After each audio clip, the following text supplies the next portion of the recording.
I am going to be putting on Borla long tubes this weekend to replace my Speed Daddy shorties. And the only thing wrong with the Speed Daddy shorties is that you need to have the hardware welded to the manifolds like stock so they stay tight. Also, do not buy the BBK catless pipe because the fit and finish is horrific. They don't flare the pipes. They leak at the clamps because they're just butted up to each other and not slip fit connection like factory. So if you're going to put cats in the car, look at other options. Hopefully with the Borla and the catless pipe and the stock mufflers, hopefully I'll be over 300 horsepower with that. The car does have BBK throttle body with Brett Barber ported intakes, Palm Beach dyno tune. With the shorties and the Cat X, it made 285 with exhaust leak and a lean code, so I should be over 300 with the long tubes. Next season, it's getting slicks and skinnies. I also have a new clutch unit or winter. I'm going to do spec stage 2, new motor mounts, and a few other little tweaks before next spring, and a 150 shot nitrous express kit on it. But my goal is mid-12s all motor, which I know is capable. I have the full suspension done in the back except for drag springs, which I couldn't do with my other drag rails because they would stuck out too wide, and I was worried about the car getting bottomed out in the back and rubbing into my 18s that are sitting up there. But with the drag radials, and being a manual car, they say not to use drag rails with a manual transfer, so I did not know. So I'm going to a 26 by 10.5 15-inch slick. I just ordered my rear sway bar relocation kit when I got my headers ordered, and those should be here this weekend. I don't have the battery hooked up, so you can't see very well, but I do have the American Muscle rear seat delete kit in the back.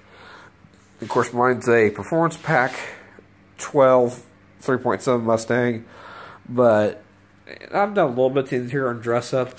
Not a whole lot. I'm trying to keep it kind of not so gaudy, because a lot of people like to put everything you could possibly put inside the trim of the car.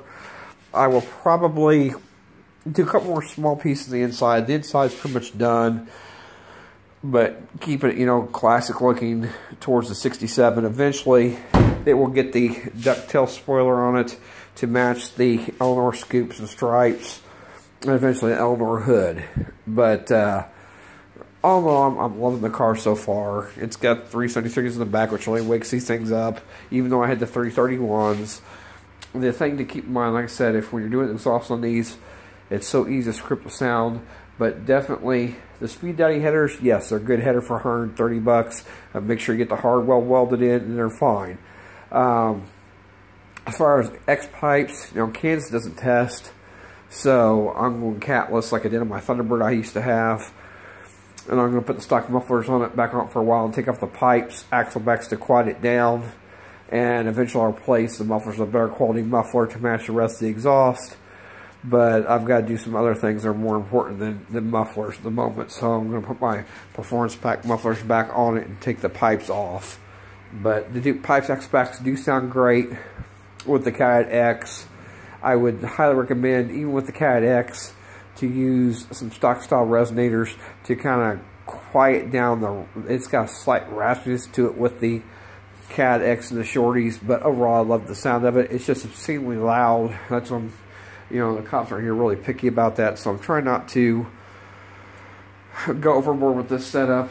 I'm going to put new hardware in it for Ford in here in a second, and get my gaskets on, so all I gotta do is slap on the new stuff when it gets here. But other than that, that's just an update. I hope to have more videos here soon, so I'll talk to you guys later.